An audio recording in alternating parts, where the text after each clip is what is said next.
Skin আর হেয়ারের পিছনে একগাদা টাকা নষ্ট না করে ঘরের অনেক উপাদান আছে যেগুলো দিয়ে তোমরা অনেক সুন্দরভাবে স্কিন আর হেয়ার ভালো রাখতে পারবে।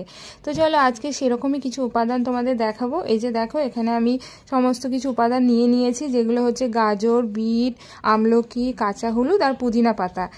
আরও কিছু দেওয়া যায়, তোমরা যদি চাও কারি পাতাও অ্যাড করতে পারো, আর আরও অনেক কিছুই আছে যেগুলো তোমরা অ্যাড করতে পারো।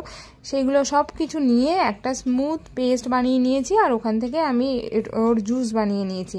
এটা খেলে যা উপকার পাবে না, তোমরা যারা বাড়িতে বানিয়ে খাবে তারাই বুঝতে পারবে। দারুণ কাজ করে, স্কিন গ্লোয়িং হবে, হেয়ারও টেক্সচার ভালো হবে, অনেক কিছু বেনিফিট এর মধ্যে তোমরা পাবে একবার। আর এর যদি পুরো ভিডিও তোমরা দেখতে চাও আমাকে কমেন্ট করে জানিও, আমি পুরো ডিটেলসে তোমাদেরকে একবারে ভিডিও বানিয়ে দেখিয়ে দেবো। আর এখানে দেখো, আমি জুসটা বানানোর পরে ছেলেকেও দিয়েছি একটু ট্রাই করার জন্য। ও খেয়েছে, খেয়ে বলে মামা ইয়াম্মি, তো দারুণ হয়েছে। তারপরে বাকিটুকু আমি খেয়েছি, ও আর বাকিটুকু খাইনি। আর এখানে দেখো, জুসটা খাওয়ার পরে আমার ব্রেকফাস্ট নিয়ে আমি বসে গেছি, রুটি আর ঘুগনি।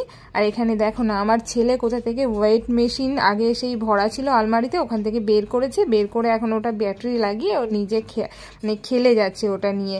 ও ওয়েট করাও একবার হয়ে গেছে যদিও, তারপরে খেলনা শুরু হয়ে গেছে, তো ওটা নিয়ে ব্যস্ত আছে। আর এদিকে আমি আমার রাত্রে ভিজিয়ে রেখেছিলাম হেনা।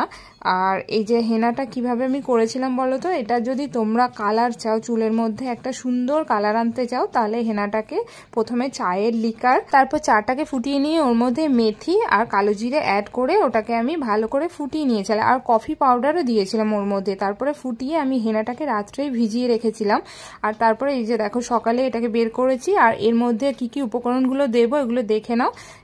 অনিয়ন হেয়ার অয়েল দেবো, বিটরুট পাউডার, আর যে লেবু, আর ডিম, আর দই, এই কটা উপাদান আমি দেব। এইগুলো দিয়ে যদি তোমরা হেনা করতে পারো না, অনেকের ধারণা থাকে কি বলতো, যে হেনা করলে চুল ভীষণ রাফ হয়ে যায় আর ডাল হয়ে যায়, কিন্তু এটা একদমই না। হেনা করলে কিন্তু চুল ভীষণ স্মুথ থাকে, সেটা যদি তোমরা ভালোভাবে হেনাটা করতে পারো। হেনা করে কি করতে হবে বলো তো, পরের দিন তোমাকে শ্যাম্পু করা যাবে না। হেনা করার পরে তোমাকে ভালো করে চুলের মধ্যে অয়েল লাগিয়ে তার পরের দিন তোমাকে শ্যাম্পু করতে হবে। তারপরে তুমি চুলের টেক্সচারটা দেখবে, দারুণ একটা সফট অ্যান্ড স্মুথ একটা হেয়ার হয়ে যাবে। আর এই যে দেখো, আমার হেনার পেস্টটা সব কিছু উপকরণ আমি এর মধ্যে দিয়ে দিয়েছি, আর আমার ছেলে ওটাকে নিয়ে এখন পুরো ব্লেন্ড করে যাচ্ছে। আর এই যে ফাইনাল রেজাল্টটা দেখো।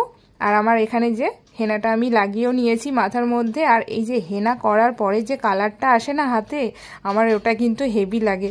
আমার মতো করে একবার হেনাটা বাড়িতে ট্রাই করে দেখো, আর কেমন লাগলো জানিও।